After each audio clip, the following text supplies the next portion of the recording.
ಎಲ್ಲರಿಗೂ ನಮಸ್ಕಾರ. ವಿಷ್ಣುಸ್ ಕಿಚನ್ಗೆ ಸ್ವಾಗತ. ಇವತ್ತು ನಾನು ಬಾಳೆ ದಿಂಡಿನಿಂದ ಮಾಡುವಂತಹ 2 ಅಡುಗೆ ರೆಸಿಪಿಗಳನ್ನು ತೊಗೊಂಡು ಬಂದಿದ್ದೀನಿ. ಒಂದು ಬಾಳೆ ದಿಂಡಿನ ಮೊಸರು ಸಾಸಿವೆ, ಇನ್ನೊಂದು ಬಾಳೆ ದಿಂಡಿನ ಪಲ್ಯ. ಎರಡೂ ಅಷ್ಟೇ ತುಂಬಾ ರುಚಿಯಾಗಿರುತ್ತೆ ಮತ್ತು ಆರೋಗ್ಯಕ್ಕೆ ತುಂಬಾ ಒಳ್ಳೆಯದು. ಮೊದಲಿಗೆ ಮೊಸರು ಸಾಸಿವೆ ಮಾಡೋ ರೆಸಿಪಿನ ನೋಡೋಣ. ಇದನ್ನು ಮಾಡೋದಕ್ಕೆ ಬಾಳೆ ದಿಂಡು ಒಂದು 600ರಿಂದ 700 ಗ್ರಾಮ್ ಇರ್ಬೋದು. ಒಂದು ಇಡೀ ದಿಂಡನ್ನು ಈ ಥರ ಸಣ್ಣದಾಗಿ ಹೆಚ್ಚಿ ಒಂದು ಪ್ರೆಷರ್ ಕುಕ್ಕರ್ಗೆ ಹಾಕ್ಕೊಳ್ಳೋಣ. ಸಣ್ಣದಾಗಿ ಹೆಚ್ಕೋಬೇಕು, ಎಷ್ಟು ಸಾಧ್ಯ ಆಗುತ್ತೆ ಅಷ್ಟು ಸಣ್ಣದಾಗಿ ಹೆಚ್ಕೊಳ್ಬೇಕು. ಮತ್ತು ಇಷ್ಟು ಪ್ರಮಾಣದಲ್ಲಿ ನೀರು ಹಾಕ್ಕೊಳ್ಬೇಕು. ಅದೆಲ್ಲ ಭಾಗಶಃ ಮುಳುಗೋ ಅಷ್ಟು ನೀರನ್ನು ಸೇರಿಸ್ಕೊಳ್ಳೋಣ. ಇದಕ್ಕೆ ಉಪ್ಪು ಒಂದು ಸ್ವಲ್ಪ ಸೇರಿಸ್ಕೊಳ್ಳೋಣ. ಸೇರಿಸ್ಬಿಟ್ಟು ಒಂದು ಸಲ ಬೆರೆಸೋಣ. ಅದಾದಮೇಲೆ ಇದನ್ನು 2 ವಿಷಲ್ಲು ಕೂಗಿಸ್ಕೊಳ್ಳೋಣ.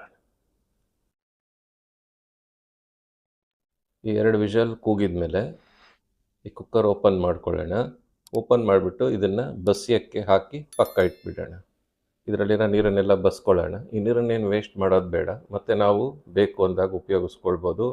ಹೆಚ್ಚಿಗೆ ಬೆರೆಸೋದಕ್ಕೆ, ಕನ್ಸಿಸ್ಟೆನ್ಸಿ ಅಡ್ಜಸ್ಟ್ ಮಾಡೋಕ್ಕೆ, ರುಬ್ಬಕ್ಕೆ ಎಲ್ಲ ಉಪಯೋಗಿಸ್ಕೊಳ್ಬೋದು.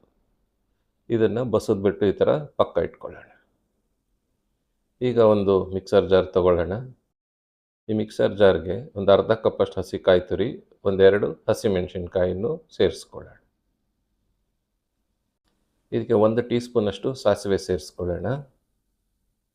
ಹಾಗೆಯೇ ಒಂದು ಅರ್ಧ ಇಂಚಷ್ಟು ಹಸಿ ಶುಂಠಿನೂ ಸಹ ಸೇರಿಸ್ಕೊಳ್ಳೋಣ. ಮತ್ತು ಉಪ್ಪು ರುಚಿಗೆ ತಕ್ಕಷ್ಟು ಸೇರಿಸ್ಕೊಳ್ಳೋಣ. ಒಂದು ಸಣ್ಣ ಕಡಲೆಕಾಳು ಗಾತ್ರದ ಇಂಗನ್ನು ಇದಕ್ಕೆ ಸೇರಿಸ್ಕೊಳ್ಳೋಣ. ಹುರ್ಗಡ್ಲೆ ಒಂದು 1/4 ಕಪ್ಪಷ್ಟು ಸೇರಿಸ್ಕೊಳ್ಳೋಣ. ಒಂದು ಸ್ವಲ್ಪ ಕೊತ್ತಂಬರಿ ಸೊಪ್ಪು ಸೇರಿಸ್ಕೊಳ್ಳೋಣ. ಈಗ 1 ಕಪ್ಪು ಮೊಸರು ಸೇರಿಸ್ಕೊಳ್ಳೋಣ. ಇದಕ್ಕೆ ಇನ್ನೊಂದು ಸ್ವಲ್ಪ ನೀರು, ಅದೇ ನಾವು ಬಸ್ದಿಟ್ಕೊಂಡಿದ್ವಲ್ಲ ಅದರಿಂದನೇ ಒಂದು ಸ್ವಲ್ಪ ನೀರು ತೆಗೆದು ಹಾಕಿ ಸೇರಿಸ್ಕೊಳ್ಳೋಣ. ಇದನ್ನು ಮಿಕ್ಸಿ ಮಾಡ್ಕೊಳ್ಳೋಣ. ನುಣ್ಣಗೂ ಮಾಡ್ಕೋಬೋದು ಅಥವಾ ಸಣ್ಣದಾಗಿ ತರಿಯಾಗೂ ರುಬ್ಕೊಳ್ಬೋದು. ಈ ಥರ ಮಾಡ್ಕೊಳ್ಬೇಕು. ಮಾಡ್ಕೊಂಡು ಇದನ್ನು ಒಂದು ಪಾತ್ರೆಗೆ ಹಾಕ್ಕೊಳ್ಳೋಣ. ಆ ಮಿಕ್ಸರ್ ಜಾರ್ಗೂ ಒಂದು ಸ್ವಲ್ಪ ನೀರು ಸೇರಿಸಿ ಅದನ್ನು ಹಾಕ್ಕೊಳ್ಳೋಣ. ಈಗ ಇದಕ್ಕೆ 2 ಸೌಟಷ್ಟು ಅಥವಾ ನಾವು ರುಬ್ಬಿರೋ ಅಂಥ ಮಸಾಲೆಗೆ ಎಷ್ಟು ಕನ್ಸಿಸ್ಟೆನ್ಸಿಗೆ ಅಡ್ಜಸ್ಟ್ ಆಗುತ್ತೆ ಅಷ್ಟನ್ನು ಸೇರಿಸ್ಕೊಳ್ಳೋಣ. ಮಿಕ್ಕಿದ್ದು ಪಲ್ಯ ಮಾಡೋಕ್ಕೆ ಪಕ್ಕ ಇಟ್ಕೊಳ್ಳೋಣ. ನೋಡಿ, ಇದು ಕನ್ಸಿಸ್ಟೆನ್ಸಿ ಕರೆಕ್ಟಾಗಿದೆ. ಇವಾಗ ಇದಕ್ಕೊಂದು ಒಗ್ಗರಣೆ ಕೊಟ್ಟರೆ ಇದು ತಯಾರಾಗುತ್ತೆ. ನೋಡಿ, ಈ ಥರ ಕನ್ಸಿಸ್ಟೆನ್ಸಿ ಇರಬೇಕು. ಒಗ್ಗರಣೆ ಮಾಡ್ಕೊಳ್ಳೋಕ್ಕೆ 1 ಟೀ ಸ್ಪೂನಷ್ಟು ಎಣ್ಣೆ ಸೇರಿಸ್ಕೊಳ್ಳೋಣ. ಒಗ್ಗರಣೆ ಸೌಟ್ಗೆ ಒಂದು ಅರ್ಧ ಟೀ ಸ್ಪೂನ್ ಸಾಸಿವೆ ಸೇರಿಸ್ಕೊಳ್ಳೋಣ.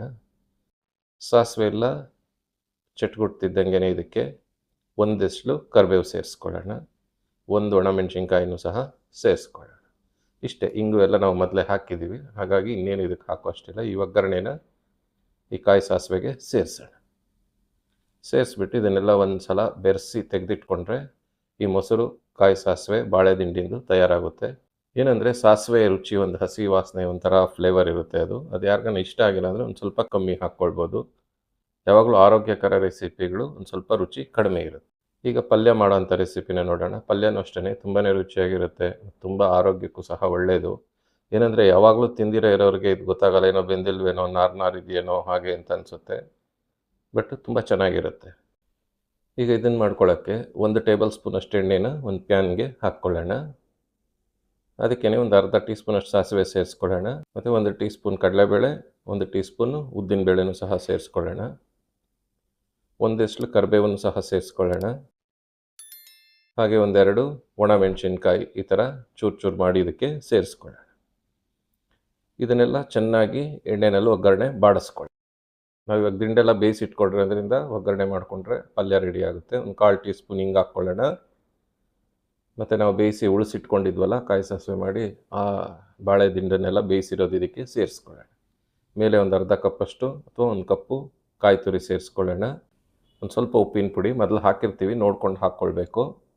ಹಾಗೆಯೇ ಒಂದು ಸ್ವಲ್ಪ ಬೆಲ್ಲನೂ ಸಹ ಸೇರಿಸ್ಕೊಳ್ಳೋಣ.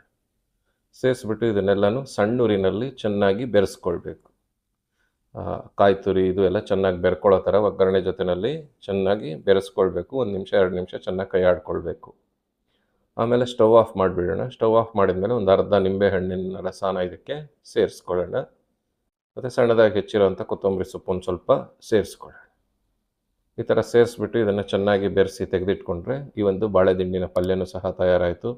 ಈ ಒಂದು ಅತ್ಯಂತ ರುಚಿಕರ ಮತ್ತು ಆರೋಗ್ಯಕರವಾಗಿರುವಂತಹ ಬಾಳೆದಿಂಡಿನ ಪಲ್ಯ ಮತ್ತು ಬಾಳೆದಿಂಡಿನ ಮೊಸರು ಸಾಸಿವೆ ಈ 2 ರೆಸಿಪಿಗಳು ನಿಮ್ಗೆ ಇಷ್ಟ ಆಗಿದ್ರೆ ನಮ್ಮ ವಿಡಿಯೋನ ಲೈಕ್ ಮಾಡಿ, ಕಮೆಂಟ್ ಮಾಡಿ, ಶೇರ್ ಮಾಡಿ, ನಮ್ಮ ಚಾನಲ್ನ ಸಬ್ಸ್ಕ್ರೈಬ್ ಮಾಡಿ. ಧನ್ಯವಾದಗಳು.